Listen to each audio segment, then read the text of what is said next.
Good afternoon to you all. Welcome to the fourth LAESP Symposium. This is the panel, Building the Cities from Below, the Struggle for Housing as a Political Imagination Space and Urban Epistemology. We are receiving today the Beats University represented, Matthew Wilhelm Solomon, and also with the members of the Inner City Federation, which is an organization that represents occupational buildings, occupied building in the center of Johannesburg through the Inner City Foundation. So I'd like to start by thanking the organization of the event that is being absolutely perfect, our colleagues, Maria, Francisca, Lucas, everyone that is involved in the organization of the event. Everything is beautiful, and I'd like to thank all of the persons here. Also to thank my friend Matt to accept the challenge to organize this panel, to put our works in dialogue. This panel represents a partnership that is in the origin of the International LAESP Symposium. So the first International LAESP Symposium was organized during my thesis presentation in 2018 when we brought Professor Julia Hornberger, that she was my professor, and she was here in my defense, and we organized at the same time the first International LAESP Symposium. After that, we had the presence of Matthew that has been with us more than once, and also we have Professor Rogers Orrock from Cameroon, and is associated in the Wits University. And then this panel of the fourth symposium is the continuation of this dialogue. It's a great pleasure to be here for the first time in person after I came back from South Africa, where I lived for 9 years, to be here organizing and present in this event. For me, it's a great joy. So I'm going to start by introducing an idea here to the panel and to the members of our panel. I wasn't able to read what you wrote, but the idea of this panel to grow the city from below incarnates some concerns and some positionings that we have been adopting in this work. The first issue that I like to highlight is the challenge of producing anthropological theory based on the ethnographicity, like the ways of living. From this, you can build an epistemology, a theory that is rooted in the field, respecting the way people think, treat things, and how they value these things. So there's another important dimension of this proposition, which is an ethical proposition. The activity in the ethnographical activity can be a little bit extractivist, let's say, exploring. You go to the field, people give us peers, important things, valuable things that they consider simple. But for us, we withdraw this material and we make it circulate, so it becomes a lot of things. And what do we return to them? What are our works for these people? What do they represent? So not only financial relationships, but you go to the field, especially when you deal with a public, an audience, a group that is in a vulnerable situation, financial, etc., and also in terms of rights. You deal with these people, and when you go away, those people continues in the same condition. Did you contribute in any way to their struggle, in this case, struggle for housing? When you go to the field and you produce this reciprocal relationship, we usually don't think and don't talk about the circulation of money, financial transfers that work and that happens in the field work. So we are also thinking about this reality and what can we do in the anthropological field work, something that can return, something that is reciprocal and not only colonialist in the basis. We cannot forget that anthropology has a kind of an origin in the colonial states. And we cannot consider the effects of this origin in the DNA of the discipline.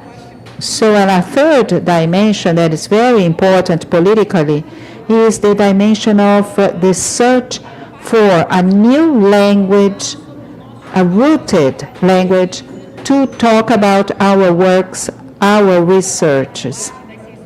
A lot of the language of the social sciences has been appropriated by the right-wing movements. They started to read the representation of society and started to say that the earth was plane.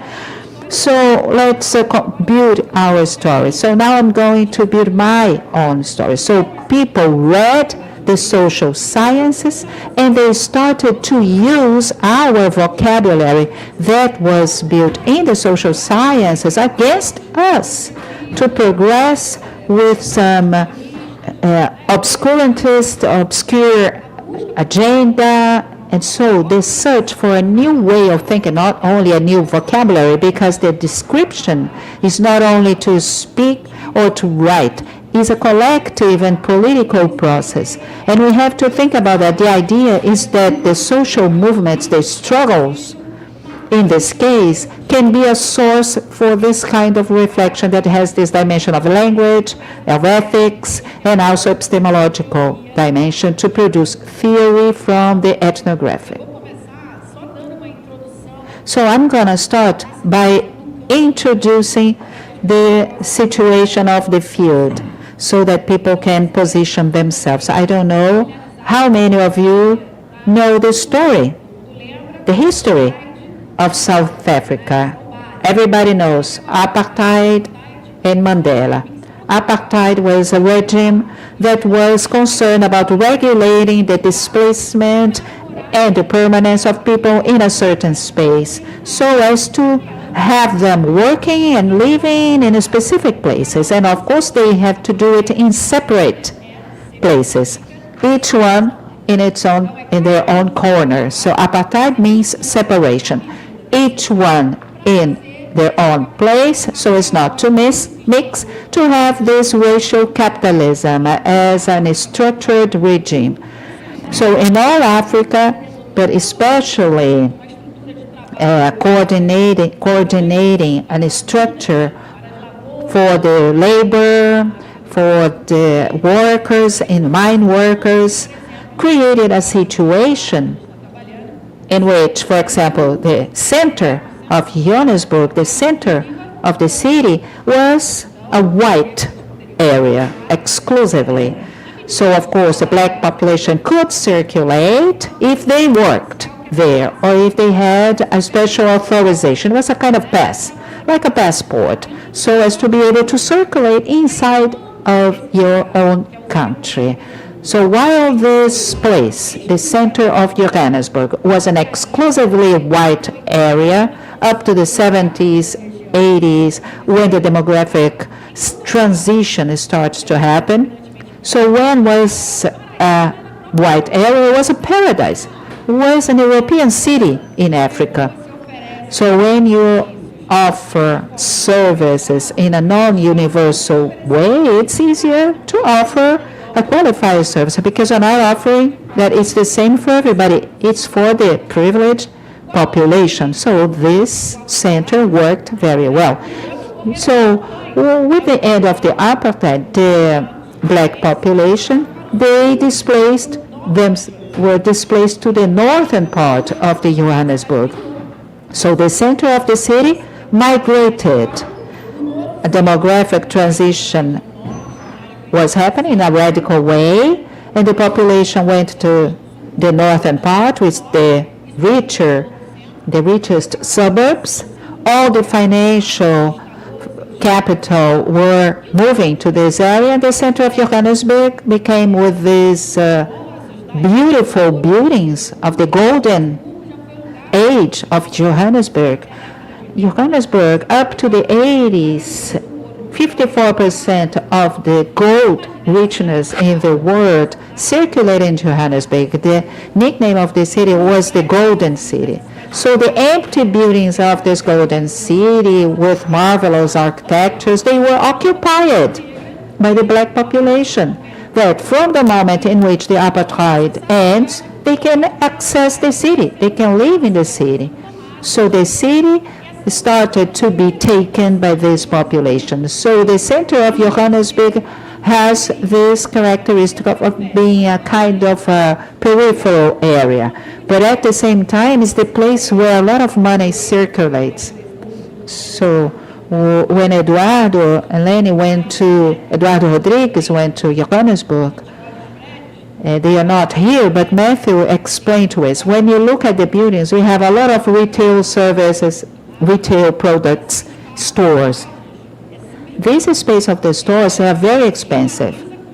Okay, they have the same price of the richer suburbs in the northern part of the city. But from for example, the first floor above, it's occupation. So you see the building, the lower part of the building is very expensive, very, it's valued, and the upper part is an occupation in a way that it can be similar of our communities, of more vulnerable communities in Brazil, but in a building, a vertical community. So it's very interesting to think about it, because once the segregation is not legal anymore, it's not something that it's in the legislation, the ways of segregating in South Africa are similar to informal ways of segregation that we have in Brazil also. So what happens today, and this is our conflict, and I'm going to end my introduction, the conflict in which we are working with, and this federation, inner city federation, also is facing the issue, is that this situation of decadence that has been created from the moment in which we had this demographic transition, the city hall, the city of Johannesburg, has chosen, in a neoliberal way, to rescue the center of Johannesburg, giving parts of the center to developing projects that are led by private companies,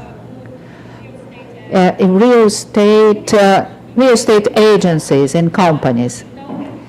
So the work that the center of this city has is to really displace these persons that are living in these buildings. And so they use a lot of police force in this sense. This is part of my work, but I'm going to talk about it in another moment. So the police force in South Africa in this situation works as a kind of an informal displacement from the housing. So they don't have legal right for that housing. So the police force creates such an impossible condition for the person to work that they are really forced to move as an eviction process. So the private companies, they are now in charge of developing these areas, this developing projects. So the struggle of inner city federation is to assure the right of these people to remain in these buildings and to resist these evictions that are mostly illegal. So this is the situation, explaining in a very simple and way. I'm going to recommend to you that the ones that would like to know the story of inner city, there is this book that Matthew wrote, okay, The Inner City, 10 years of research in the center of Johannesburg. which is this area that I research, thinking about the police force relationship with the persons. And Matthew works about the dimension, the life dimensions, in the sense that he's going to explain. So now I'm going to ask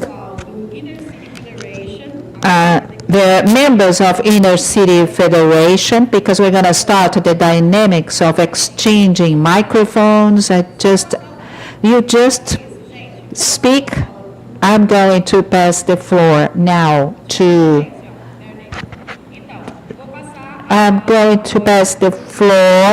Inner City Federation. Online with us, we have our dear Siabonga Maklango, which is the president of the Inner City Federation. Sifiso Zuma, is also part of the board of directors of the organization. Tobili Zondo and Freda Mochwani. Both of them are coordinators of a specific panel for women victims of domestic violence, so treating specifically of the situation of women in the occupation. Tobile Freda are going to talk about this, and Siabonga and Sifiso are going to talk about the work in general of the Federation. Siabonga, please, the floor.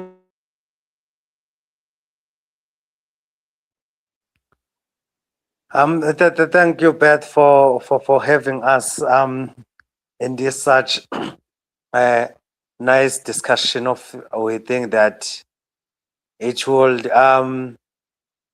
strengthen our relationship for future. And then I'll start by saying that the Inner City Federation is the organization that was formed by the Inner City resident during mid-2015. And the reason why this organization was formed is because we saw a need of liaising officials, and then we protecting and promoting the residents' right, who are facing the threat of eviction, who are facing the unlawful eviction, who are facing the raids that their home are being raided by the police without following the proper channels of raiding a home of a person. So that's why we formed the Inner City Federation. The Inner City Federation has the 15 leadership of its executive, and this executive was elected by its members from different buildings, and the Inner City Federation is representing 131 buildings as we speak now. That buildings, it's a homes of thousands of people from different countries of Africa and other continent. So the work that we do it each and every day. And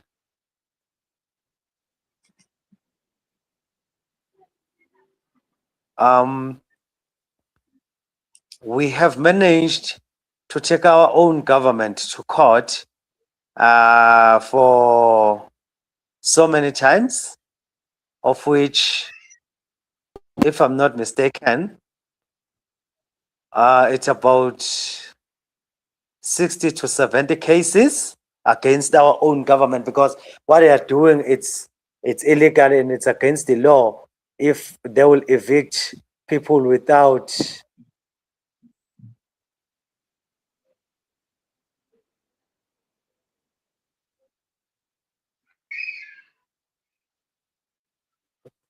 Tim, can you hear me? Everyone can hear me.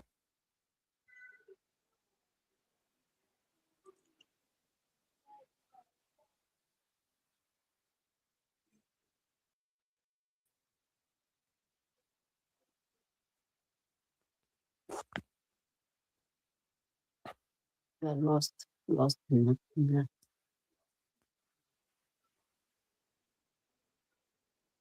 pede para Essa coisa do papel parece que funcionou. E de repente colocar para ele sair e voltar. Please leave the room and come back. Ou então exit and come back. Exit and come back. Não, e detalhe lá. Yeah, he cannot hear us. Entrar e sair da sala. Gente, lá são 5 horas de diferença, tá? I can hear you, Beth. I can. Oh, great. Now we can hear you too.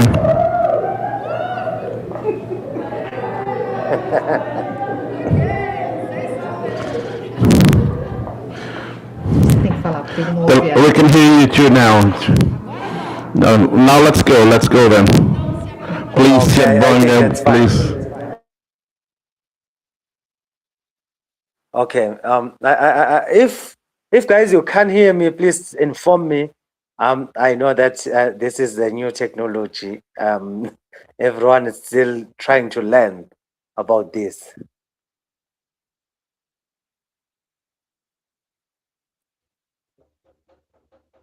Okay, no. Now I think I'll have to start afresh and to introduce the Inner City Federation. Inner City Federation, it's a movement that was formed by the inner city residents that they are facing the threat of eviction, and the ones that are being illegally evicted from their homes.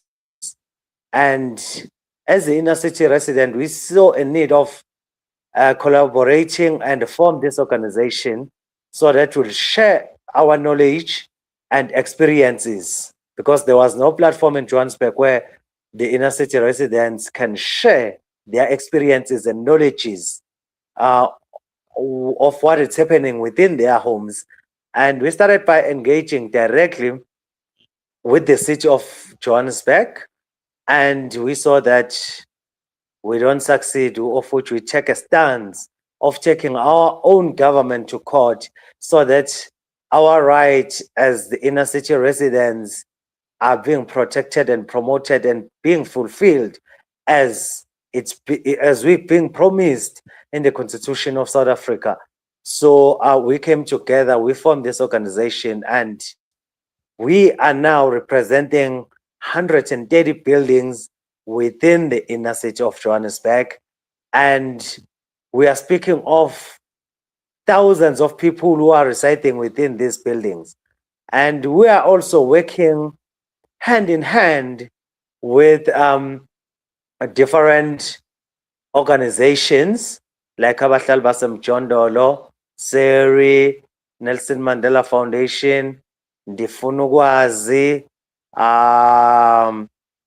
Tswana Urban Activist, Madara Center from Kenya, and Water Poverty from Netherlands, SSA from Uganda, Youth for Parliament from Zambia, with other organizations. And we are also working with independent people like Dr. Matthew Williamson, Elizabeth, and there are also others that we do work with. And on the work that we do on our daily basis is to carry the struggle, is to make sure that people's rights are protected, are defended, people are being treated in dignity. And we also tried to put women first in a way that we created Inner City Federation Women's Desk that Frida and Tobilo, they will speak more deeper about it. And we saw a need of establishing that desk so that we make sure that children's and women are more protected, because we know that they are not being put in first in South Africa. Instead, there are victims of GBV, there are victims of evictions, and etc. So we saw a need of establishing that desk, and we tried our best to make sure that being poor in South Africa does not become a crime, but as the matter stands, being poor and being homeless in South Africa, it's a crime because we are being criminalized, being called names. We are being displaced from the city because we don't have got nothing.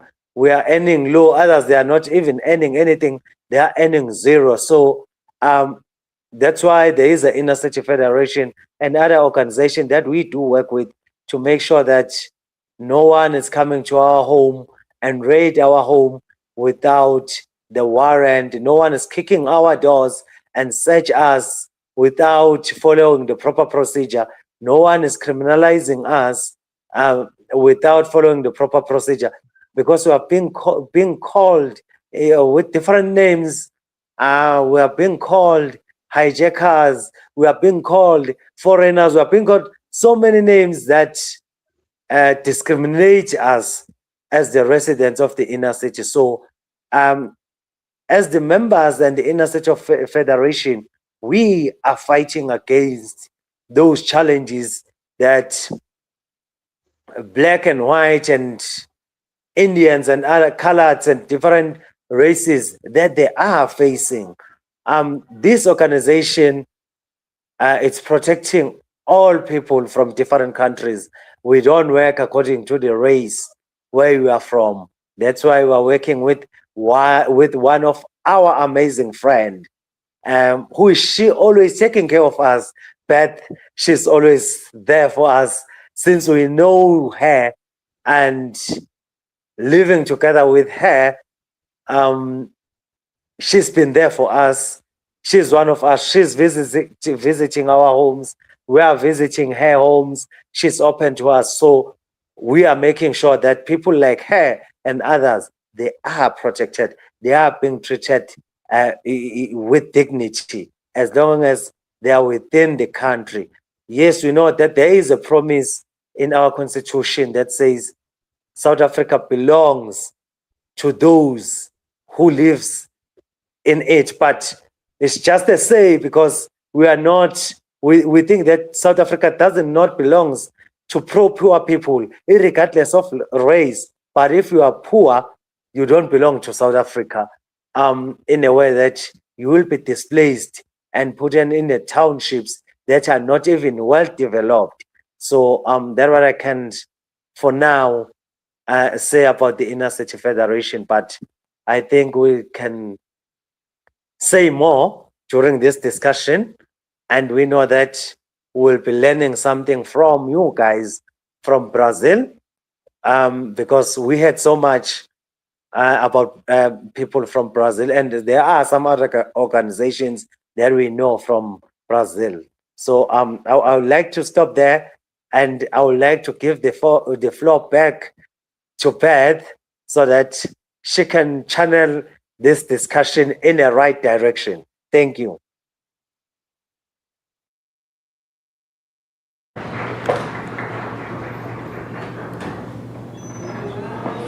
Thank you, Sebonga. I'd like to ask Freda if she could speak a little bit about the women's desk, that take care of the work that you and Tobili do. Okay, hi everyone. How you doing? Hi everyone. How you doing?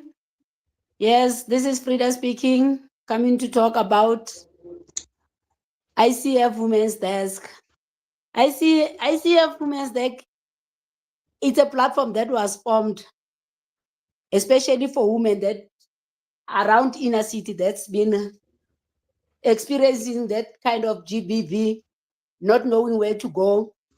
Then always they go run into Seri, not knowing that Seri is working with law only, not more than law. So they end up forming this platform for women, called ICF Women's Desk, so that we can deal with GBV. We're working hands to hands with the police around inner city in general. All the police stations around inner city, we're working hands to hands with them. the social worker within the police station, the clinics, some organization like Izwi, Power, and other organization like 41 Fox Street, where we refer some of our clients, especially those who are using substances, and Section 27. At Section 27, they dealing more especially with school kids, those who their parents are struggling maybe to pay school fees, and those who are struggling to have IDs and birth certificate for their kids. Then we refer them to Section 27, working hands to hands with Section 27. That's where mostly we are referring, because and clinics also, because some of our clients, when they come to consult, they end up some of them, their issues are more, so that we end up referring them to clinics, studying at clinics, so that they can observe what their problem is before they can go and open the case. As much as I explained earlier on, that we're working hands to hands with the police around inner city in general. So from clinics, we refer them to go to police station to open the case according to their problems.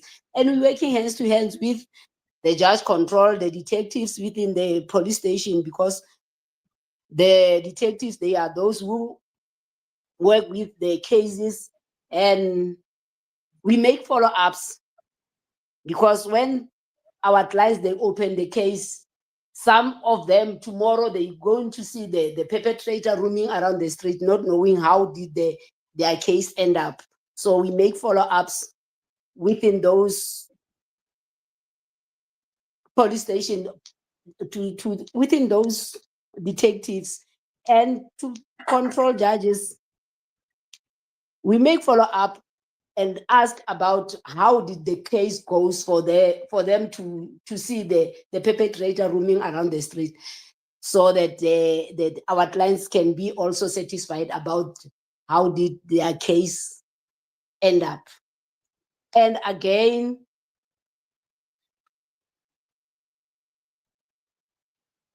the people who comes to us, like some of them, they are using substances, then we end up referring them to 41 Fox Street, where they deal with some sort of those things, like referring them to rehab center, so that they can heal from those substances, and so on, and other things. I'm gonna leave for my colleague to fill up wherever I didn't mention.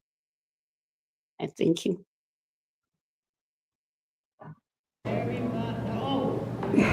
Thank you very much. Thank you very much, Freda. Thank you. Now we will hear our comrade Sifiso Zuna. Please. Sifiso,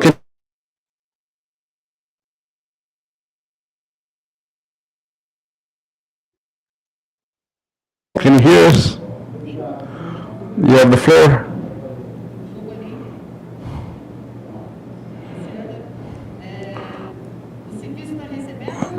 Sifiso, can you hear us? Can you speak? Sifiso, can you hear us? Please let us know. No, we can hear you now. You are breaking. I can't hear you. Tá, o sinal tá quebrando, tá.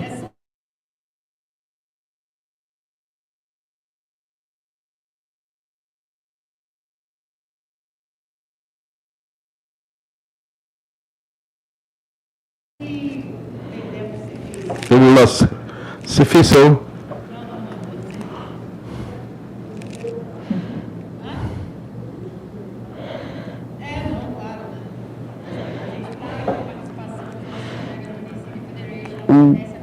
It's important we bought some data package so our colleagues from the Inner City Federation could be part. It's 7:30 at night. In South Africa, they are in occupations. They don't have easy access to internet, so we bought some data packages. That's why this participation is very complicated, but we're doing our best. We lost Sifiso. When Sifiso returns, we'll ask him to speak when we'll have the audience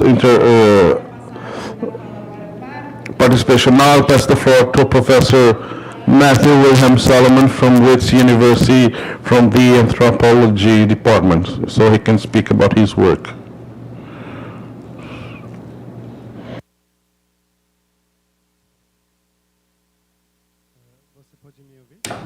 Can you hear me?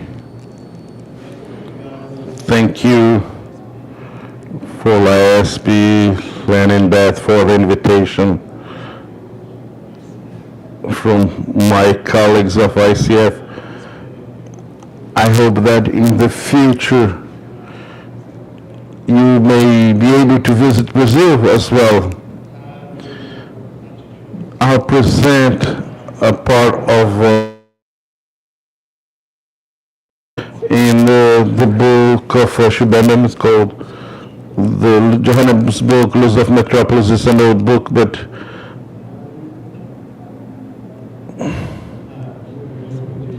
can you hear me? Okay, now it's better.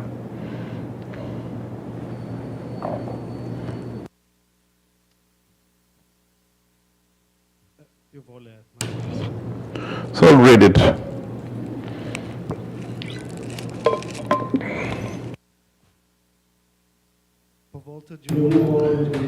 Around 1 a.m. on 31st August of 2023, the old office of the past office of apartheid in the corners of the road Albert and Dover's in Marshalltown caught fire. The fire killed 76 people, among them 12 children. The initial reason motives of the fire on the building was the effect of methamphetamine. So to cover up the crime, they put fire on the building, and they bought fuel in a nearby gas station. The fire spread out throughout the building. The foreman arrived at 1:30. Nearly all the roads, the doors were sealed, and it took more than 4 hours to control the fire.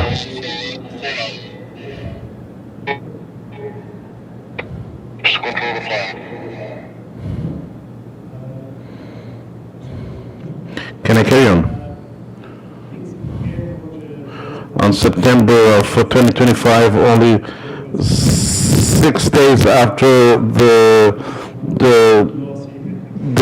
divulgation of the report, she declared that I want South Africa to know that I never took the life of those people. I've lived alone in an alley, and surviving was the only way. So the fire is still involved in mystery, but this situation really represents a huge challenge in the city. We have buildings that are occupied. We have occupations and unlawful occupations in the inner city, in the downtown Johannesburg, and they have hijacked. We have dark alleys, dark places where hundreds of people live. They resist the stable narratives. But the reason the fire spread out so quickly and killed so many was really something that needs to be discussed. this language of hijacked buildings, as the CEO was telling, is a very significant language, because there are some buildings with gangs, with drug dealers, but they are the minority of the buildings of the inner city occupations. Most of the occupations are buildings occupied by homeless people.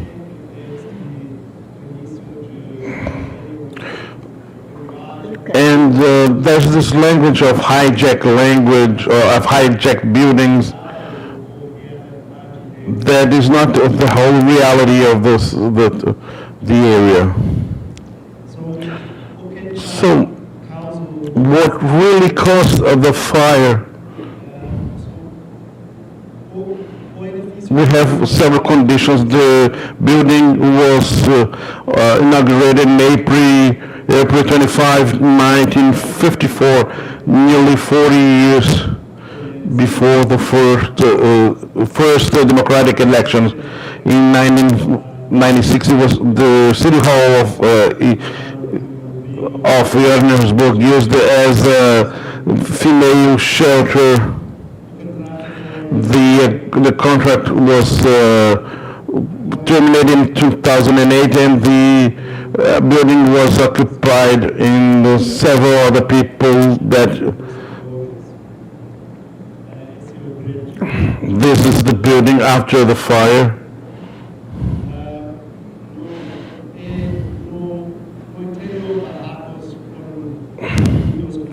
So in the building, several sheds were built with highly flammable wood and glue. The only way out of the building was blocked, and they had firefighting systems had been removed for recycling. The electric wires were exposed. They had water-rating fire systems, and also they had blocked ventilation, and the stairs were obstructed. So there's many research started in 2010. And I had seen very similar conditions several times with the civil society, with ISF. They had been complaining about it for more than a decade, asking for a response from the city hall, from the police. Why did they abandon the buildings or for private companies to respond, or with police operations?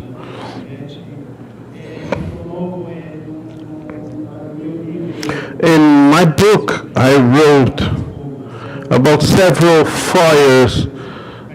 We had more than 16 fatal fires documented previously before 2003, before this tragedy, in different buildings surrounding that area. The signs were present for those who wanted to see.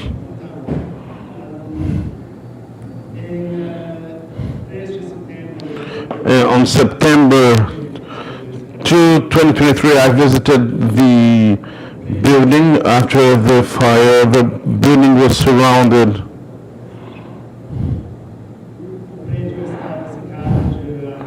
Surrounded with wires and garbage in several places. The walls of brick walls,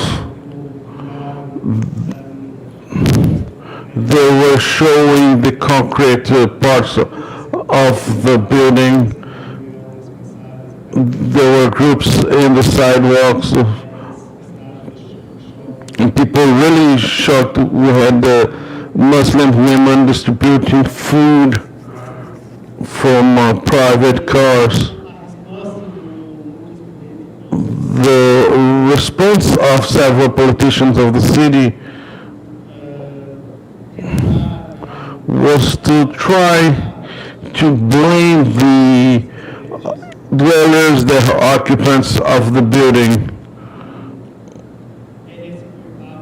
That was part of a longer rhetorical speech blaming the residents of the building.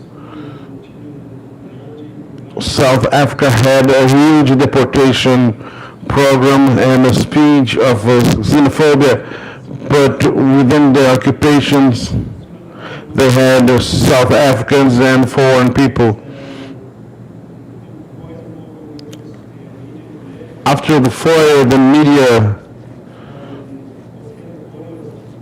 was really interested, and the report said there was said that it was a building only with immigrants, but that's not true. Several South African people died in the fire. So they responded that the private sector, the public sector, they really tried to blame the people in the buildings. So there were several lawsuits in the Constitutional Court, in the Supreme Court of South Africa. And the court decided that evictions were unconstitutional. To solve problems in the street in 2020, they decided that new police operations without warrants should not be taken forward.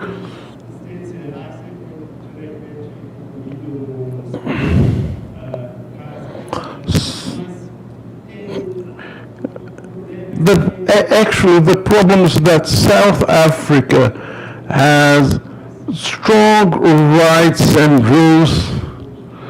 I believe it's the same thing here in Rio, in Brazil, where the state, the police, they ignore people's rights.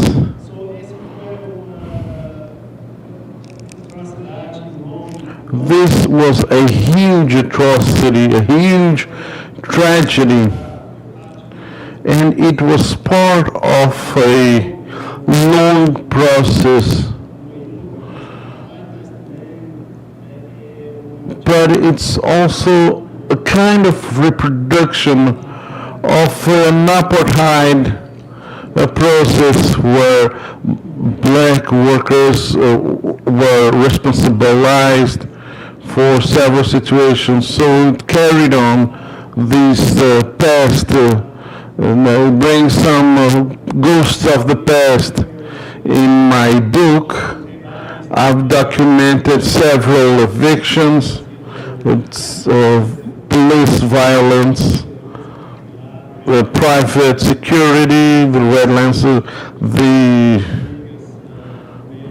the red ants, and they are very violent.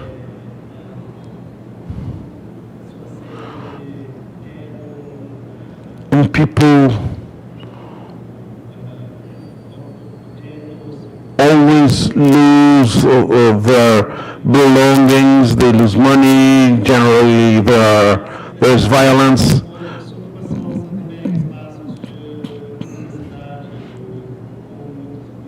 And the occupations always have several families, children, women, and there are spaces where people try to find a way to live with dignity.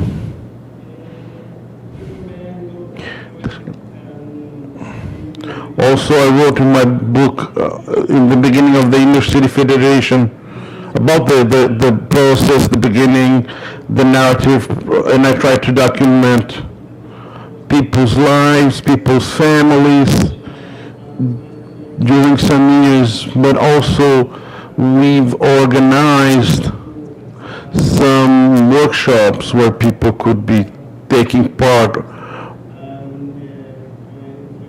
and they have influenced the pedagogy, the education based on the workshops that we were working on.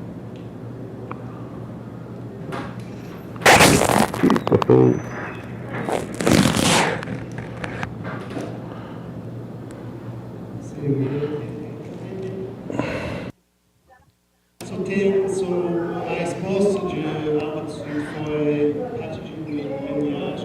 Well, we have many parties, political parties, that I'm going to switch for this. Also an opposition that was illegal, where the city mayor was Herman Machaba, who declared shock and against shocking political actions against the migrants. And these politics were against the acknowledgement of the inner city federation movement. So they started to open spaces for discussions, for plannings, together with the inner city federation representatives. But after the fire, also, we had a great protest in the center of the town, including inner city federation. They organized this protest as part of a memorial tribute for the victims of the fire, but also to try to put light in some of the events that were happening in the downtown. And all this protest was filmed, registered, and I took part of the juridical commission about the investigations, involved in the investigations, and I took part of the commission as a specialist witness in November 2024. And the sessions happened in the auditorium at the center of the Saibon building in downtown.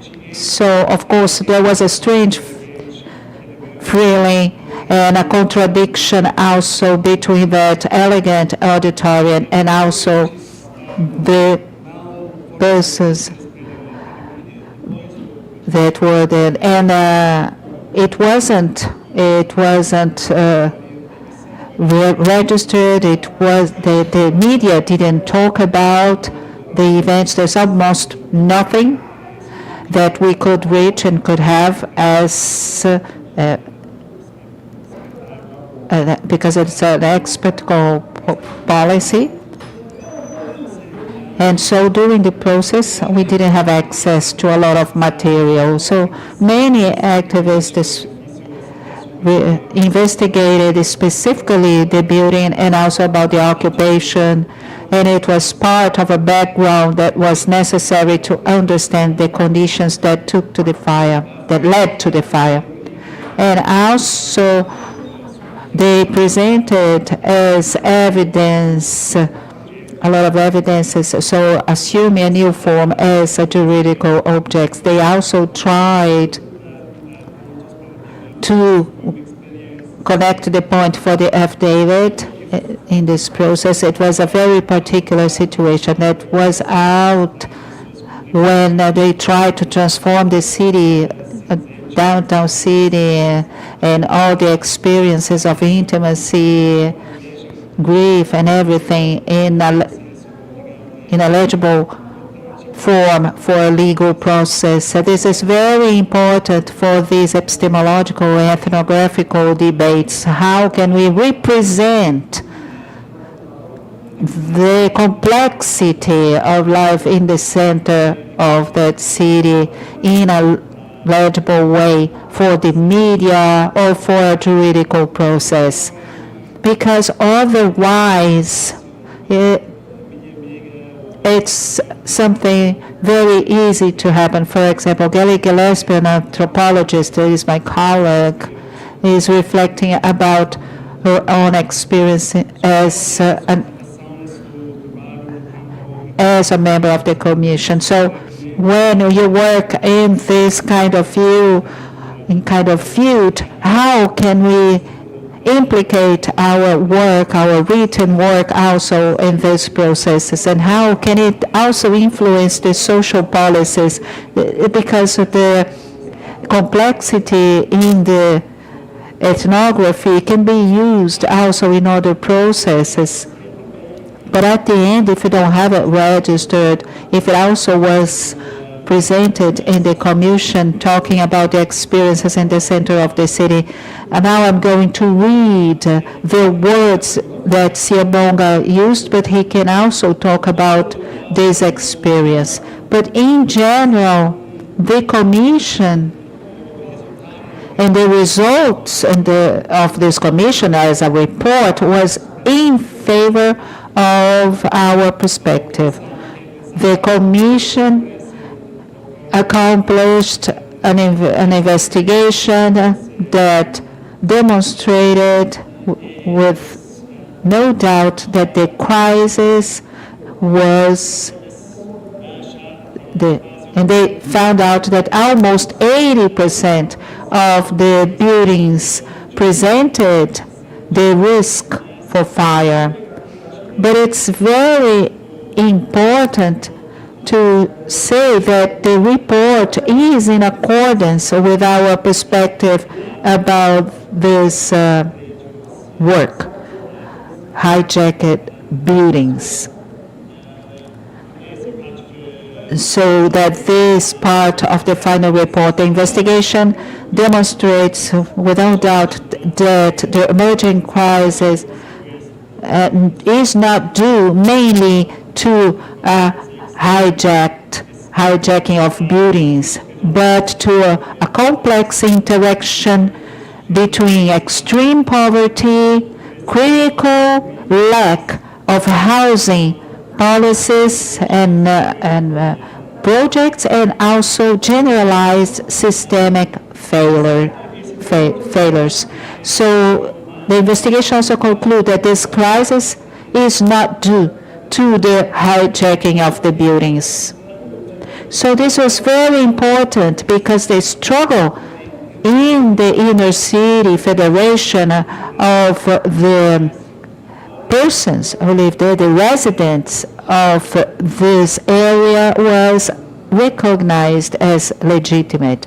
So there's also other things, like it's not clear how the results of the commission will be used by the mayor, by the state.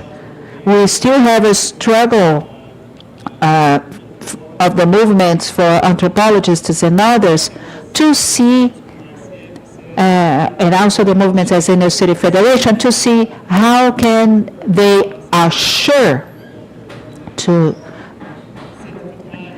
make sure that the results were implemented or are going to be implemented. So after the report, nothing really changed. So we have to continue struggling and fighting. So I'm going to interrupt my presentation and we can talk a little bit more about it later. Thank you very much, Matt. Just to make a parenthesis, I'd like to give the opportunity to Cifiso. A gente está ouvindo vocês. Agora sim. Cifício, você consegue nos ouvir? Consegue falar com a gente quando você apresentar? Cifiso, can you hear? Yeah, I can hear you, even though sometimes I've lost you. Yes, but now you.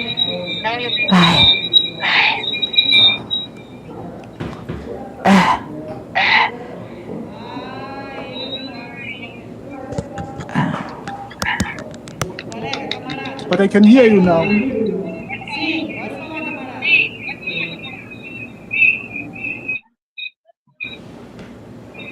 Hello?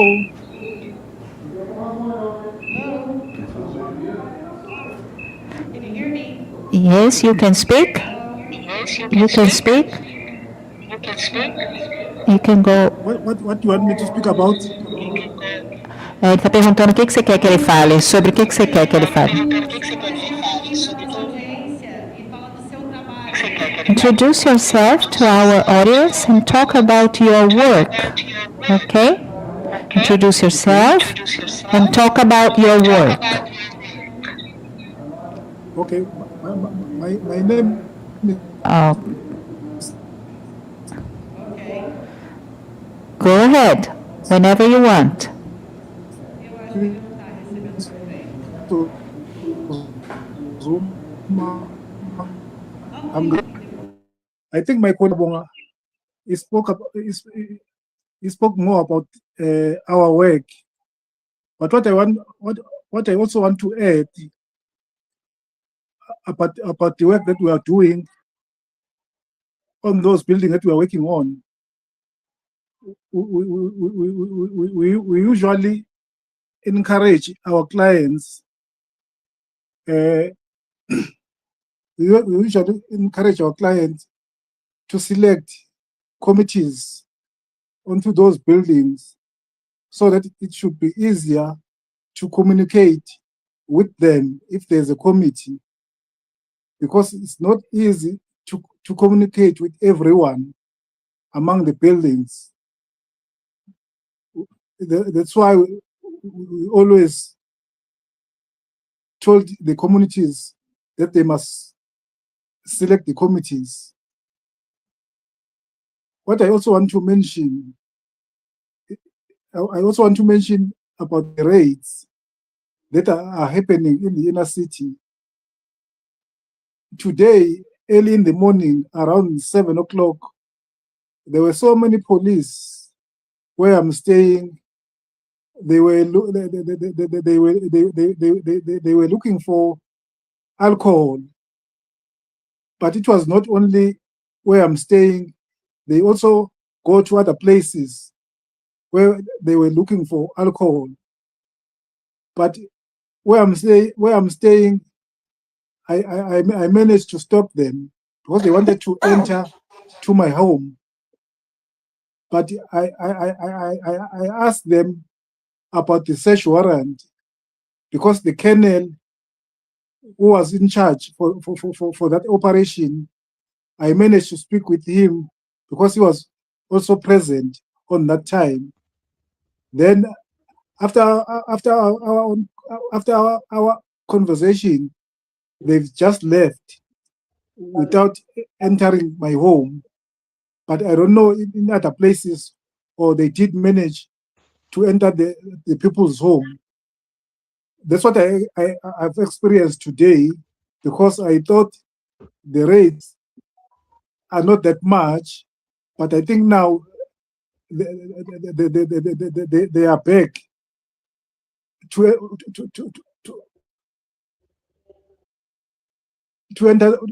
enter people's home. That's what I've experienced today. That's why I want to mention the raids in the inner city. Thank you.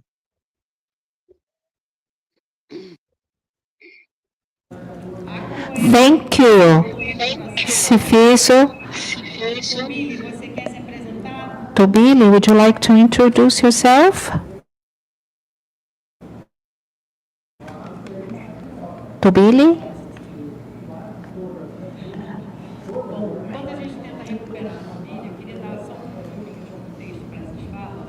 I just would like to give some context to what they said, because after the apartheid in South Africa, the right for housing and for privacy was protected by the South African Constitution. Why? Because before, while the apartheid was still there, people were simply displaced because to make a neighborhood become a white neighborhood, you had to promote these displacements.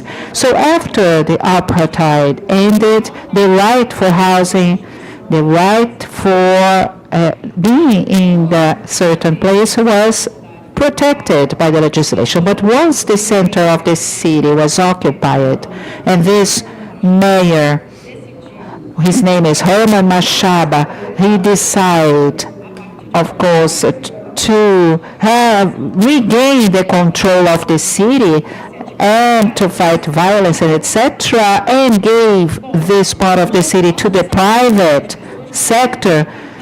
He thought, well, I cannot displace people as if the apartheid were legal. So the state, in a very neoliberal way, in a very Brazilian way, because we know the relation we have with the legislation, he starts to create new strategies because he's not acting based on the legislation and he's making a guerrilla against people. What does the state do? It creates situation to make people's lives unbearable, to make them leave voluntarily. So what do they do? They cut the services, and the police force is involved with the cutting of the services like light, cut water, and people start to make fire inside the unities to warm themselves. So it's an electrical installation that is really in horrible conditions, creating this condition of precarity that gives origin to the fires. So what Matthew was presenting, I contributed with his presentation because I work with the police force, researching the police force, and what Matt presented was a good example. What do our research serve for? So in this investigation, the state was responsibilized. This policy of cutting the service and making the environment a horrible one so as to make people leave, that's what is producing the fires. So the disabled policy, it's also the immigrant, it's also the vulnerable population that will pay for it. So cutting the services, displacing people, and also in the police force operations, a lot of people lose documents like ID. And so the next time the police force will have another operation, or the state representatives to try to expel people, they're going to ask, where is your document? I don't have. So if you don't have documents, so they restart this story. It's the state itself in this process of making the situation very vulnerable and to treat people in a very displeasant way to create these strategies. In the case of the police force operation, what I studied in South Africa is very interesting to compare with the Brazilian case, because in 2020 in South Africa, the ICF, Inner City Federation, together with the Surrey,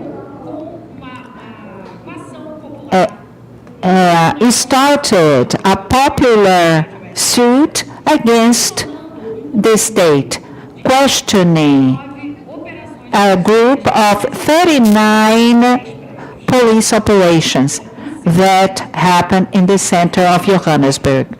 In these operations, the department, the Interior Department that takes care of the immigrants, they send the police force to responsibilize someone for something. The city used the opportunity of the police operations to put people in a line and to ask documents of people to see if they were South Africa. And this used to happen in the middle of the night. The police was knocking at your door to put you on a line to see your documents, to check your documents to see if you are a foreigner. And the irony is that one of the articles that I read about it is that the doors, the fire door, the exit doors were closed so as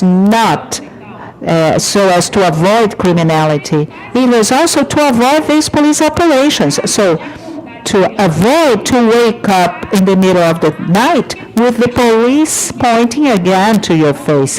So the majority of the bodies were found behind these exit doors, these fire exit doors. So it's the state putting the police to enter the occupations that is creating the situation that afterwards the state criminalizes. So there is a terminological dispute that Matthew was presenting, and also Siabong, between hijacked buildings and occupations. Because all the reason of the problem is putting the fact that there are some criminal syndicates or criminal syndicates. These criminal syndicates that hijack the unities of the buildings and they sell it illegally. Does it happen? Yes. There are buildings that are hijacked, and there are levels of hijacking. And there are some buildings that some units are hijacked, but not all of them. There are some buildings that are in a very precarious situation that were abandoned a long time ago, and there are some buildings that have organization and have a cleaning system that are organized by the residents that are completely different of the situation that the state is portraying to justify the evictions. So what Sia was saying is that it's unlawful evictions. They are using other ways. The state is creating the problem, and the state criminalizes to justify the eviction, lawful eviction. So it's like the continuity of the apartheid. Displace people to open downtown for the business. We have to reopen the downtown for the business. And so this implies to expel the population again for the peripheral areas. So another thing that I would like to highlight is that for us, I wrote an article about it that is the prohibition of using the alcohol. So now they are trying to find illegal business of alcohol, illegal alcohol outlets. They call it shabins, which are small stores that sell alcohol classified as illegal, and they're going after these shabins. So besides this emphatic prohibition of the alcohol consumption, so during the pandemics, they were not allowed to sell alcohol in South Africa. So we had a wave of violence, police violence, because the police was having completely the right to use the violence against it. So another strange thing is that in South Africa, the police cannot stop anyone, right, to just to frisk the person to see whatever you have. So this was because of the performance that was common during the apartheid. So, well, who are you? Where are you going to? Who is your mother? It reminds the performance of asking the pass, which was the inner passport, to see if you could be or not in a certain area. So this was also protected by the Constitution. And what I analyzed was about another situation because the police cannot do this kind of risk because of this memory of the apartheid. But there was a section in the police legislation in South Africa that allowed, in the cases of emergency, in the case of order disruption, this generic interpretation that allows police to do anything. In this case, the police force could circle a certain area and create an exception space. So inside this space, the limited police could access the apartments and to do whatever they wanted. So the movement of the Inner City Federation, together with CERN, that congregates lawyers, pro bono lawyers, they suited this, and the social movement win the cause. It was in the same time of the polemics that we had here with the police forces. So the social movements in South Africa, they had a victory, and they changed the police legislation and to exclude this section that allowed the police force to circulate in this exception area. So what Fazer is pointing out, that's why he said the operations are coming back. So during a time, this constitutional judgment was efficient. In my field work in 2023 up to 2025, the buildings that were part of the case, because this case was applied in 10 buildings that were suffering the police operation, they affirmed that, no, we are protected. We have a judgment here. We have a judgment, and we are protected. But apparently, with the influence of the political leadership, which is very important because it reminds us of the period that we had here in Rio de Janeiro with Cláudio Castro, influences the police action. And nowadays, the police is coming back, and they are doing this kind of operation again, the violence, the right of housing for the population. So this is the context of our work. In my case, how do I use the building the cities from below? I explore the implications, the epistemological and political implications of the way they won this case, this lawsuit. Because in the process where they won, they claimed the idea that the police actions were working as an informal evictions. The objective of the police in terms of their operation was one thing, and what they really delivered was another thing.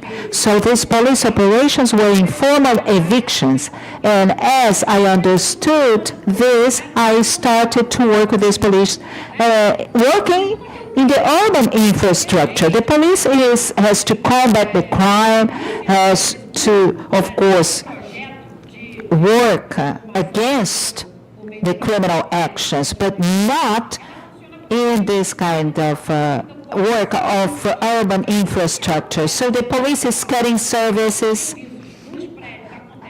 in the buildings. They are happening just because they have the protection of the police. The police, they go to these buildings and they give the permission, they apprehend documents, they steal money, they put some units down, because some of them, they are made with more fragile material. So in these operations, all the structure of the person's house is destroyed. So the police is working as an action of urban infrastructure. So the housing is being affected, the house of these people are being affected by the actions of the police. So in this work, I thought about police and state in a different way. So, Tobili is there? Tobili? Tobili, introduce yourself, please, to us.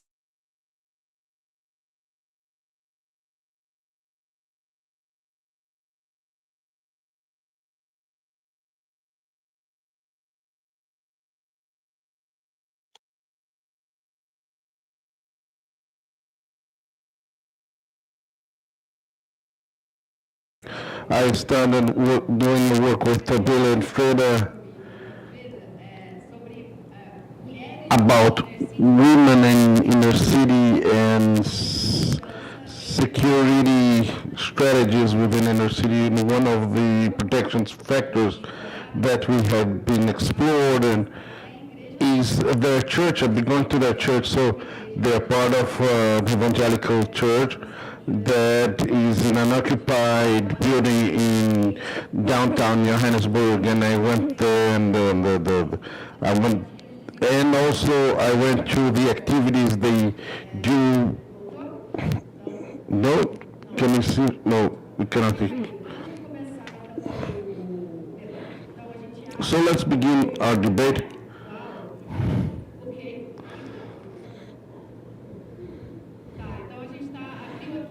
So we're opening for the audience. If Tobili can also introduce herself, she's very important. We'll have Lenny, then Edilson, and then Cacao here.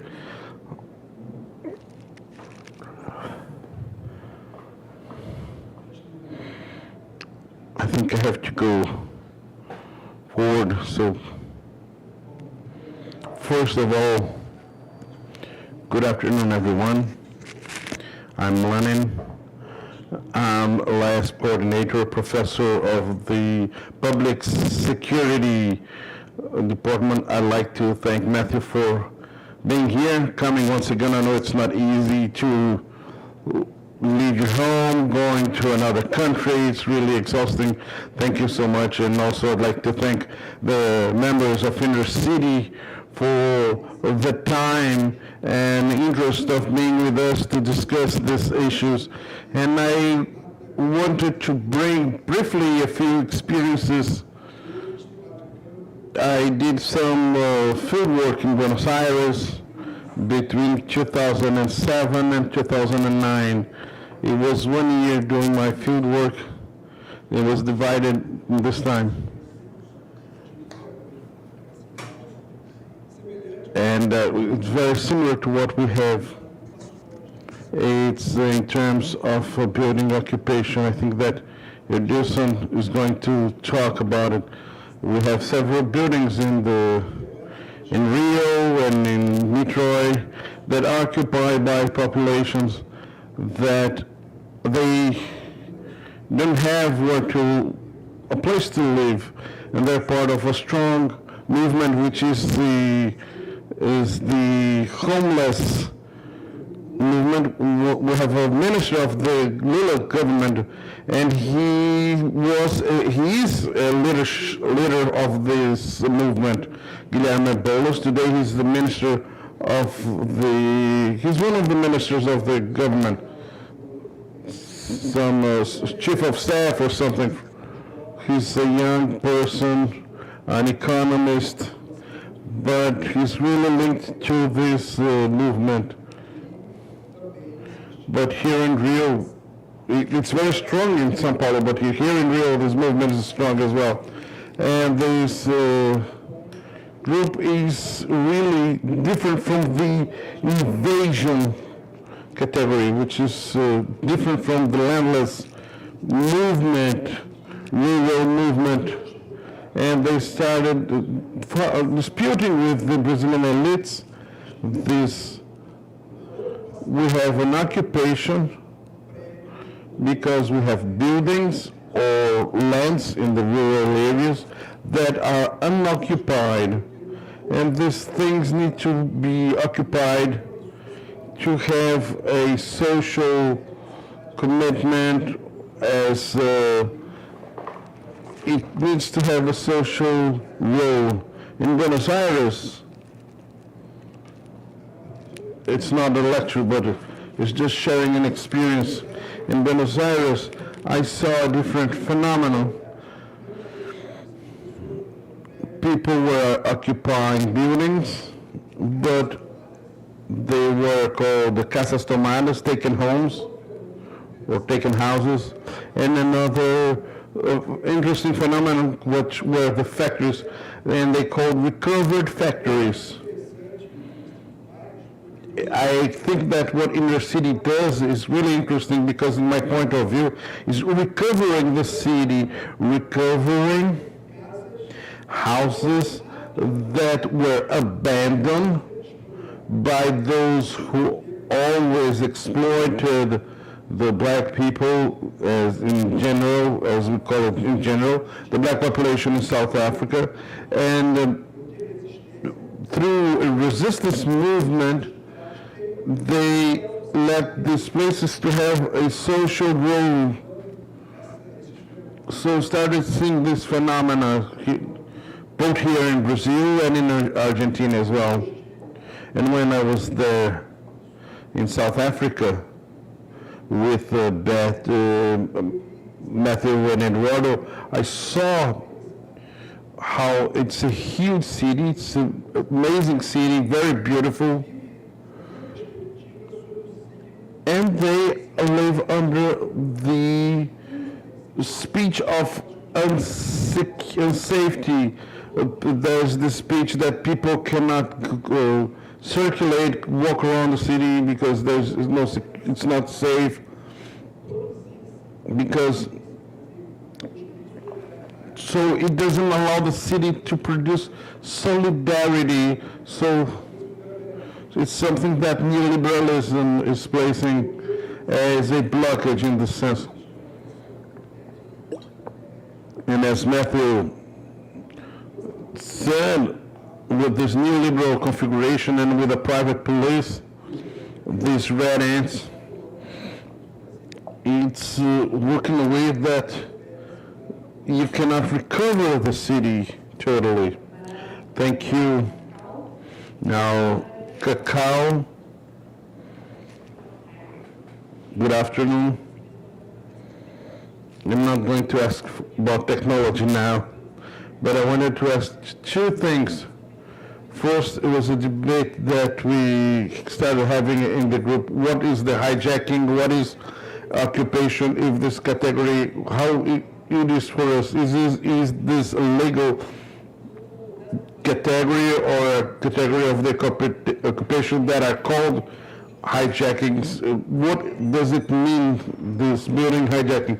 And the second question is for the colleague who was talking about the women committees here in Brazil linked to PRONAS. We had a group, a process called Women for Peace, and they were working to create protection networks, sending them to school so that they could leave the drug trafficking and they could go back to school. So it seems, I wanted to understand what is this work that these women are doing, and if there's any kind of dimension within this work so that the home violence, which is really important in terms of, we know that this discussion of home violence and the follow-ups, and how do they do it? Is there an institution to shelter these women? We say that the state removes all these processes, but how do these women organize themselves to link this to and also in a way replace what the state should be doing in terms of women's rights because the state actually is evicting people. Thank you. Hello. Now, Ledilson, Hello. good afternoon. My name is Ledilson. Hello. Can you hear me? Okay, now,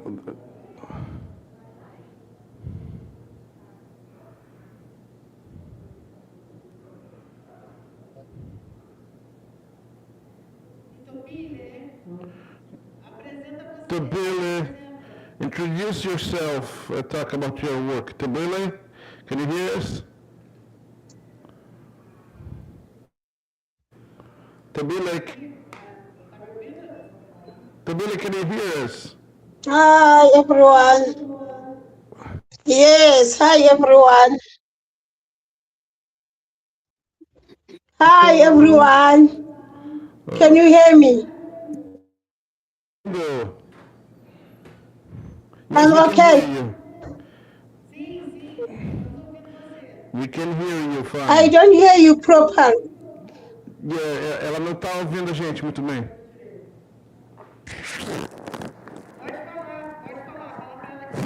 Hi. You can speak, you can introduce yourself and talk about your work. Please introduce yourself. You can speak. Okay. All right. My name is Toby Lezondo. I'm working in Inner City Federation Women's Desk. I'm working up the GPV.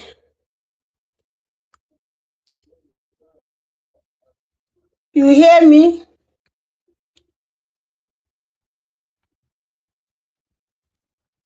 Hello. Yes.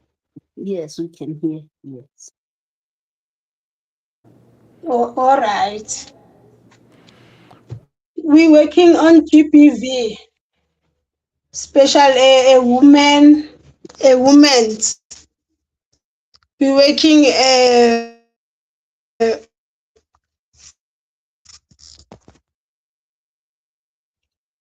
with the police station, all the police stations.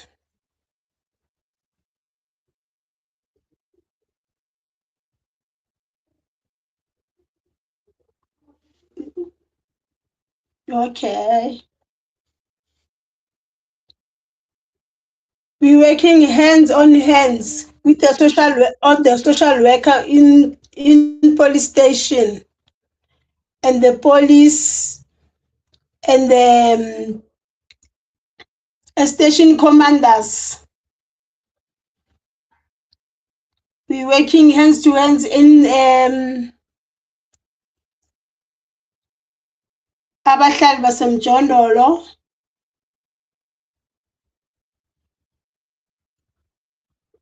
and Uganda SSA.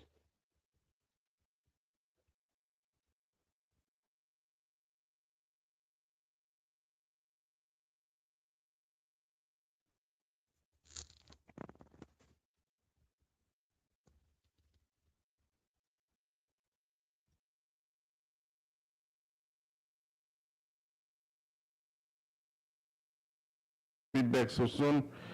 So also the internet flow. So thank you, Beth. Also, I'd like to thank for the opportunity of being part of this panel. The information that we had is amazing, but this panel has a special interest for myself. When I came to talk to you at LASP, I want to work with urban issues through the segregation issues.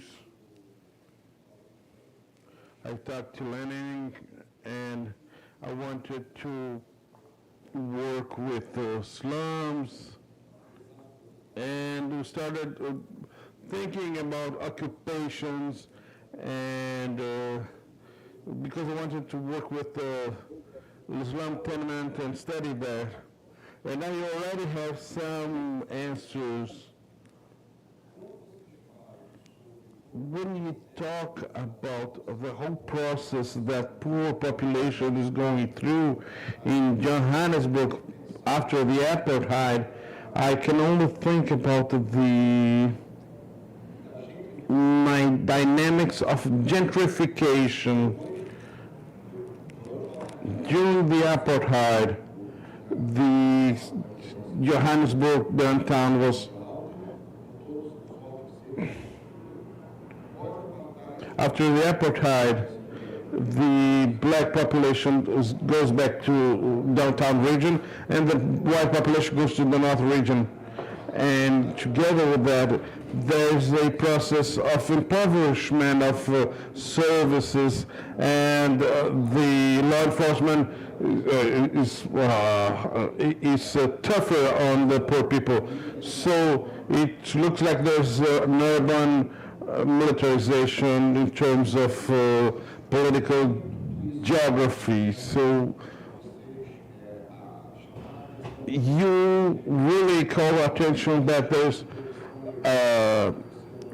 trying to have legal rights that should be maintained,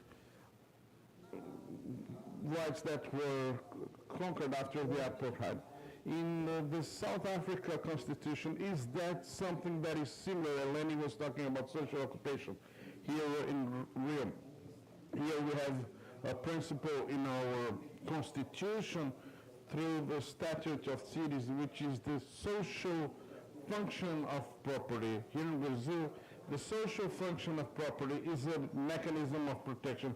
Of course, it doesn't ensure the equalitarian equal treatment, but it's a method that is demanded by social movements. Is there anything similar? So I'd like to hear from you.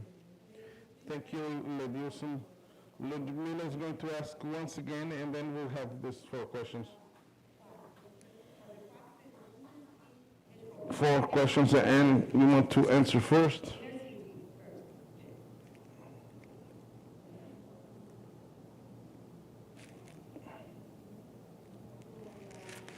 Good afternoon, everyone.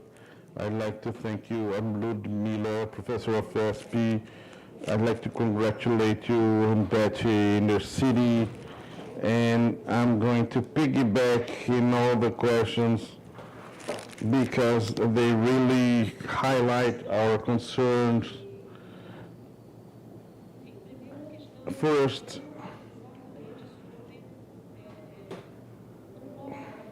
the post-apartheid, what is in this constitution that does not ensure, but it should ensure, the rights of people to have basic services that are not being given. It's the opposite, they are being removed. They should have their homes insured, and they live in precarious places. So, as it's an occupation, and you don't insure the service, but you withdraw that service. If it's a gentrification or not, which is something that was really hovering in my mind when I was listening to this. So it seems that the new city hall, the representatives that they respond to, there's an interest of we take the city to be a wider city or a city of richer people. My daughter, when she lived in Johannesburg, she was already living in the top on the place that was in 2011, 12. So it's not something so close to now, so it's really quite a while. So, and the police, when we think about it, once again, it's violent. And what's this police? Is it a white police? Is it a black police? And where the private police is inserted, how is the interest of not preserving anybody's life, this interest of the buildings and what you raise, the issues that you raised about fires is not much different that you remember in the organization, the way we build the South Zone and the fires to build the huge buildings in the South, which was all of wind. It's not a novelty to kill people and remove people. And to conclude, for those who watch Daredevil, the present layer of the Daredevil city looks like that it has some, if this layer of Johannesburg has some connection with the Daredevil with the notes. Just a joke, but thank you so much for the inner city people, representatives who are here, they're awake until now. I'm a professor. And this week I have a material to work with social decolonial movements. And for me, it's really important. Thank you so much. Obrigada, Ludmila. O livro do Matt, ele trouxe alguns Thank you, Ludmila. I think Matthew brought some books, some of his books, and we can have it here. So we had this first series of questions. So we're going to ask our colleagues from Inner City Federation, Siabonga, Sifiso, and Freda. Would you like to comment some of the questions we had? There is a question for you, Freda. I'd like you to explain the work of Women's Desk Against Domestic Violence and how women organize themselves to deal with the challenges that women are facing in the center of Johannesburg, downtown Johannesburg. And also, Sifiso, if you want, you can make comments about the questions we had here. So, Sia, would you like to make any comment? And then, Freda, would you like to answer the question that was given directly to you? Would you like to comment something? Yeah. Elizabeth, I'd like to comment on something about the issues the women in inner city of Johannesburg are facing and how to resolve it. Resolving it, we try we always make workshop to educate them on how to behave and what are their rights within those particular relationship they find themselves in, like teaching them about the cohabitating within, like, because when we come from our provinces coming here to Johannesburg, we end up like, maybe I will be roaming around the street looking for the job. Then somebody approached me, maybe I'll make an example about Siabonga. Then I met Siabonga on my way looking for the job. Then he approached me and proposed me to be in love with him. Then we agreed on with each other. That's where we started cohabiting, staying together in one place. That's when the abuse started during the course of our relationship. So we teach them on how to behave and what are their rights within that particular relationship they find themselves in, and to make wills for their own kids within that particular relationship they find themselves in. And again, some of them, they end up getting married. Then we educate them on what kind of the marriage they have to choose in order for them to benefit something from that particular marriage. That's how we try to teach them on how to find themselves in a better situation, even though maybe they can't help themselves out of that particular relationship, but to know their rights and how to get out of that kind of situation they find themselves in. Thank you. elas se libertem de situações de violência. Então, the movement, this table is specific, this desk is specifically to deal with domestic violence situations. Of course, violences that are results of service cuttings or evictions, but also domestic violence in this interpersonal dimension.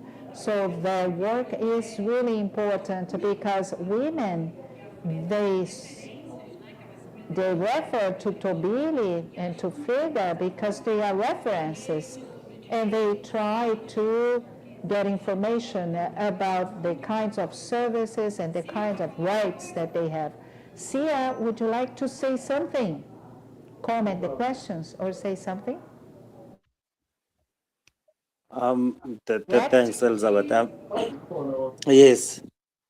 I would like to respond in the issue of these two phrases, hijacked and occupied buildings, and then I'll deal with the issue of access to basic services. But when we speak of occupied buildings, it's where the resident, they just live together and they take care of the buildings and they take care of municipality services in terms of servicing the municipal account. They are not benefiting anything that, from what they are contributing. So if, let's say, for example, the municipal account comes back and say each and every month they must pay 10,000 rand.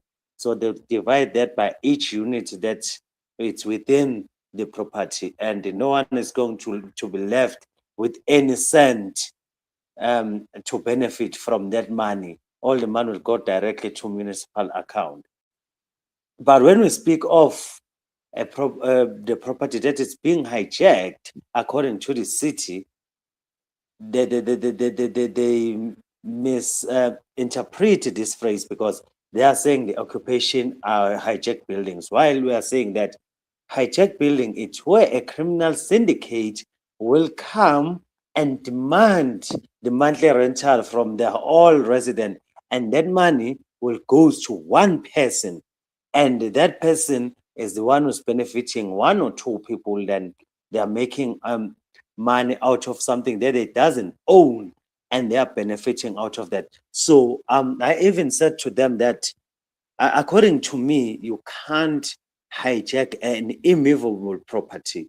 There is no way, or there is no such interpretation that you can hijack an immovable property. So that's how we distinguish these two, and to say in the occupation you just stay and contribute, and a hijacked property, it's where you pay your monthly rental to a certain person who claims to be the owner of the property while he or she is not owning that property. And then I would like to put a comment in terms of access to basic services. Here in South Africa, one of the services that was promised in the Constitution of South Africa is water, of which everyone should have access to water, but it doesn't work like that. Instead, the city of Johannesburg official, they'll run around the inner city and disconnecting the water from these buildings that are being occupied. And they are doing that without even following a proper procedure of disconnecting a basic services from the building. Even the Municipalities Act is very, very clear. It says whenever there is communities in a particular place, the municipalities must provide the basic services to those communities, but they are acting opposite to what they are supposed to be doing. Even the mayors themselves, even the ex-mayors themselves, you will find them wearing safety boot reflectors, running around making sure that the inner city residents doesn't have access to water and electricity, of which, yes, they can't be doing that, but because they are exercising their powers in a wrong way, you will find them doing that, of which that's why the Inner City Federation has took a stance to say no to that. And that's why the Inner City Federation has taken the South African government and some other city officials, City of Johannesburg, to court to say why they are doing it against the law, why they are doing it a human right violation. And then the court will rule in the favor of the occupiers and in the favor of other inner city residents. So those are the things that we are dealing with each and every day, and of which it's being done to criminalize the poor person, and it's being done to make sure that the life that the poor people are living, it's become more harder. They are making sure that whatever they are doing, they want to bypass the process of eviction. They are trying to do backdoor eviction. So whatever they are doing is against the law. That's why we took a stance to say we will do whatever it's in our powers to make sure that that doesn't happen in a wrong way. Thank you. Faremos. Thank you very much, Cia. Now I'm going to pass the floor to Matthew. Thank you. I think this is something very important. There is a difference between the occupation process of, for example, in São Paulo, of our movement MST, which is the movement of no land population movement. They were not organized before the occupations, they were organized after. And this is something very difficult because ICF, they need to organize the communities that frequently are not organized. So they are trying to create committees, assemblies inside the buildings.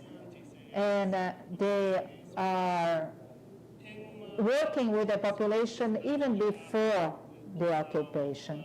So in Cape City, there are some other points of the organized movement. So it's a very difficult process because they try to organize the communities that are very fragmented, very vulnerable. Some buildings are very difficult to be occupied. So I think that we have to have this dialogue between ICF and the MST movement in São Paulo and also the movements in Cape City. I think this is very important. It's part of our project.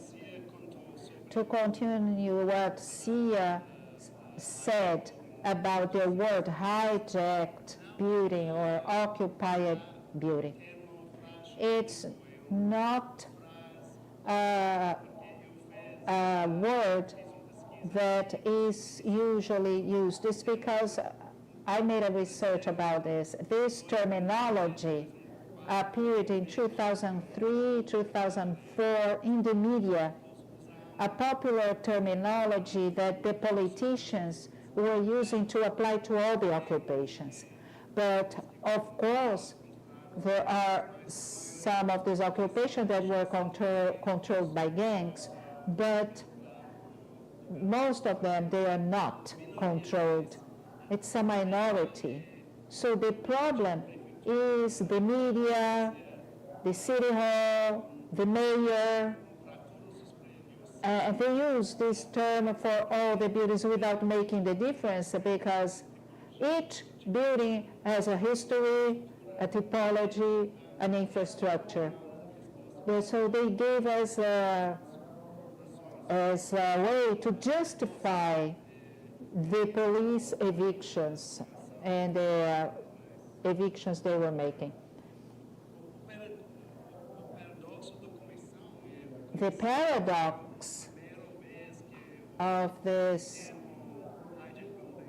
was the first time using this terminology was in a lawsuit. And the majority of the communities, they rejected the term. So it's a very problematic situation. I don't think it's right. Of course, we have legislations against invasions, against the crime, but I don't think the terminology is adequate. We have to use a terminology that can be applied to all the cases. I think occupation is a good general term that we can use. I think that Tobili was asking about the case about domestic violence against women and the issue of the gentrification. This is something very complex because the majority of these movements downtown is not for families of the middle class. It's more for the labor class population. But there is a difference between workers. There are the ones that have permanent works, the other that have temporary works, the ones that work with the recycling material, the ones that work in the building construction, civil construction. So there are some areas with some art galleries, I would say, but the majority of the constructions are for working families. Families that have an income, a lower income.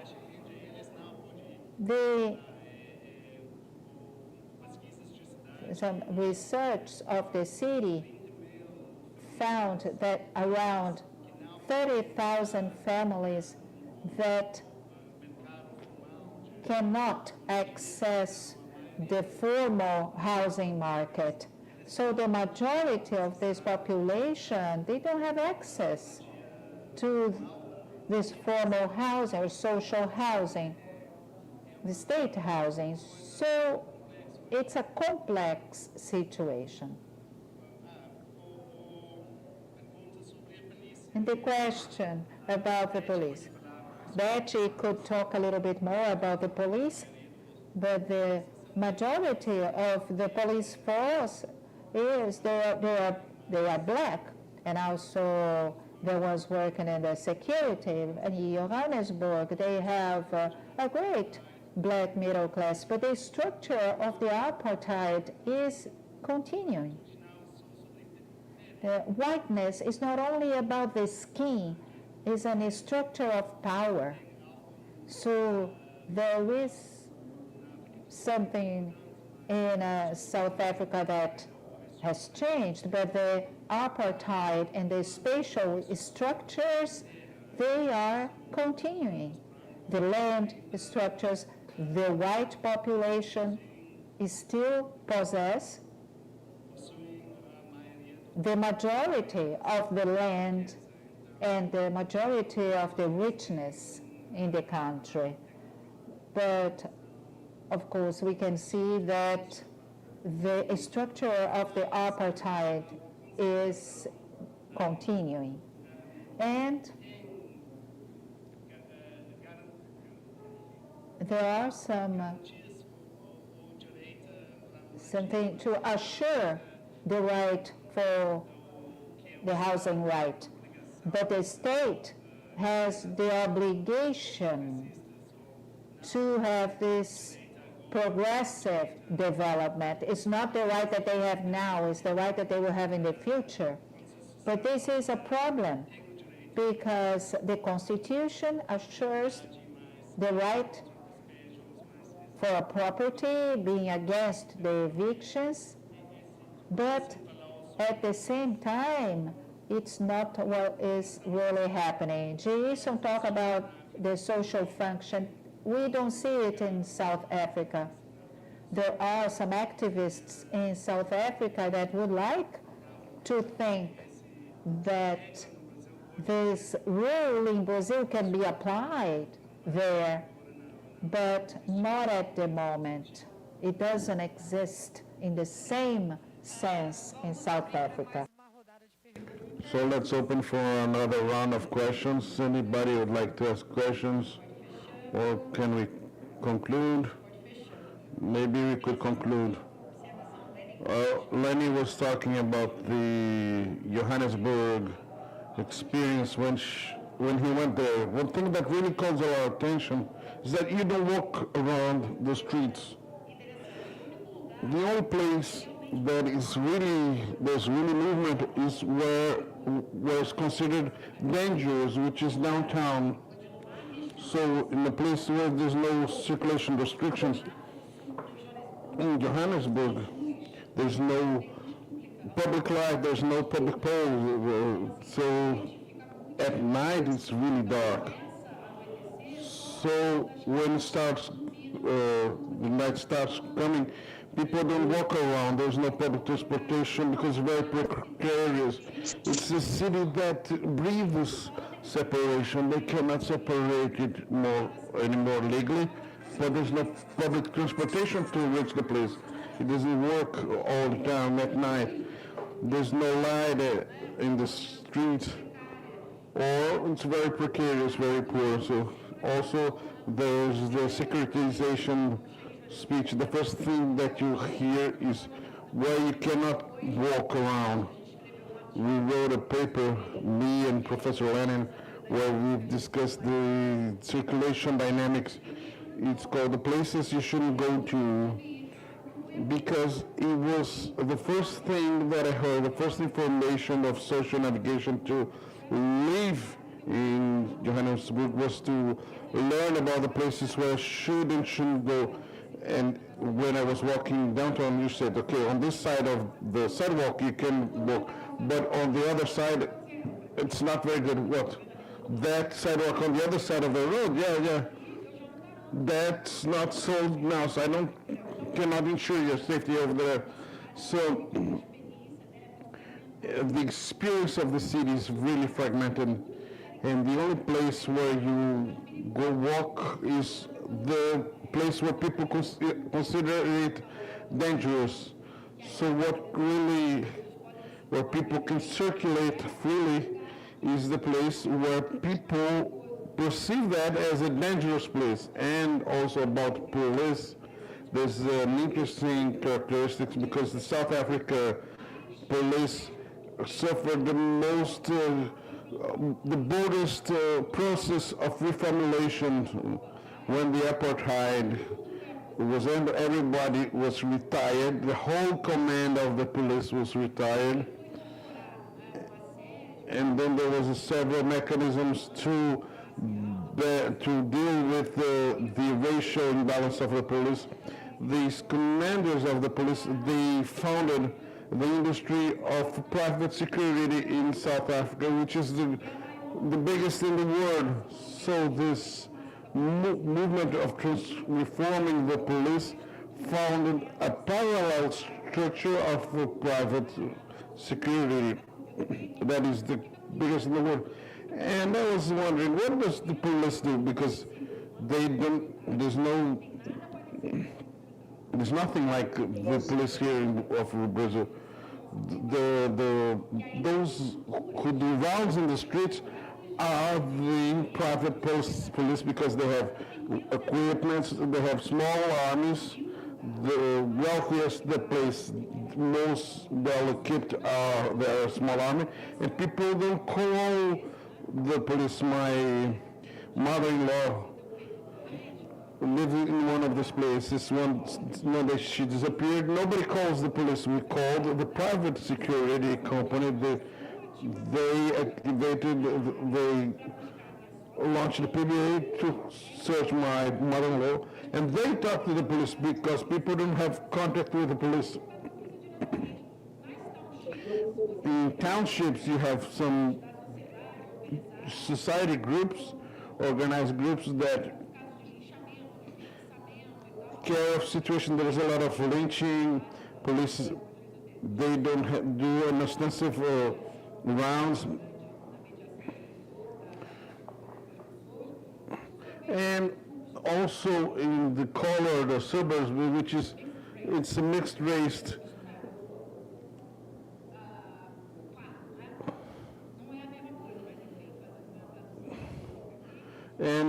it's a mixed race, or they have the neighborhood watch.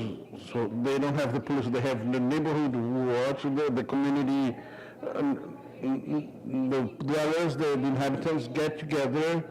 What do police do? They register, they distribute guns, they register their neighborhood watch. But who really takes care of the police work in South Africa is the private security company.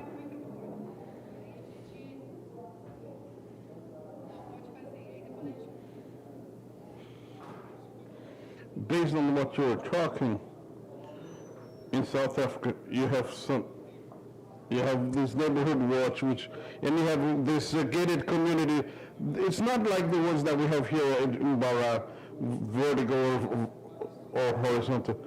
They look like the gated communities in the United States, small micro neighborhoods where you manage the whole of the internal social life. The police doesn't go in. It's a private, militarized force, and they're really violent. As I've studied this issue, they have the right to shoot at the threats. So you have a gated community where people are shot in the streets. This private police, they have the right to kill. Based on what I've read and what I've studied on something. And this is something that really caught my attention when we talk about close communities or condos. We think about what's happening here. It's not as simple as that. There are several intersections with the social fabric of the neighborhood, so things are really closed and it's really complicated. So it's a very difficult city to navigate on.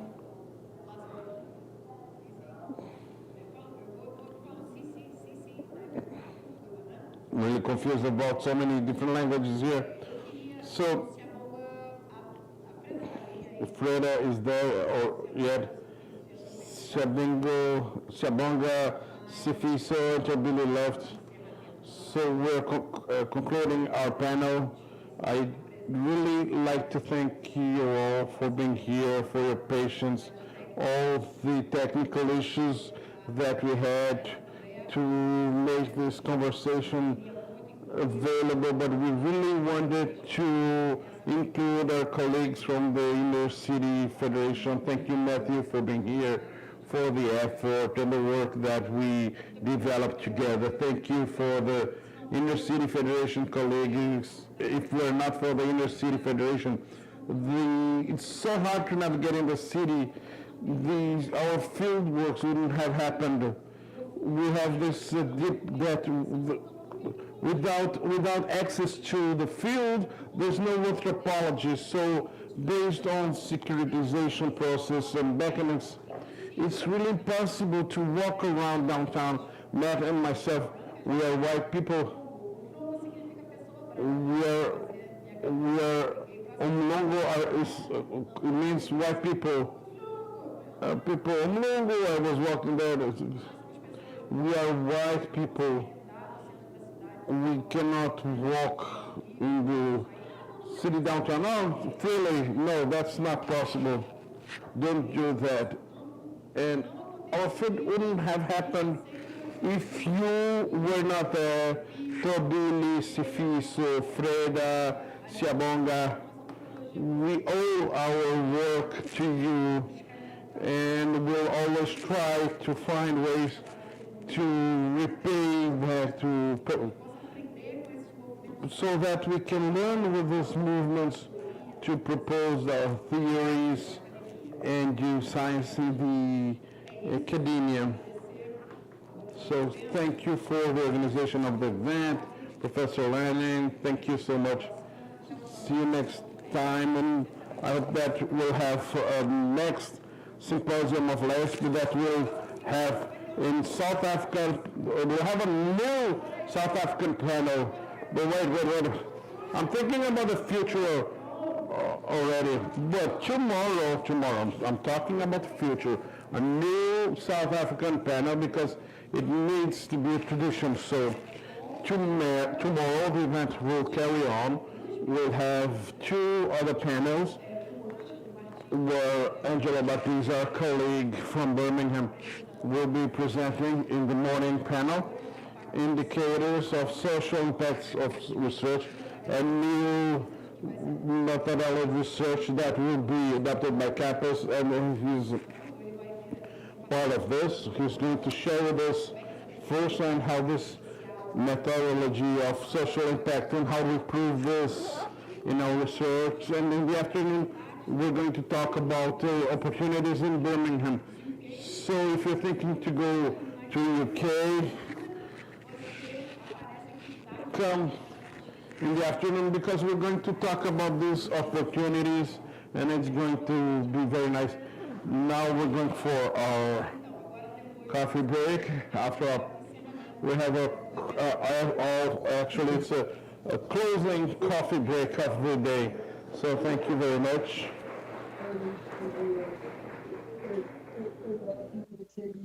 Thank you.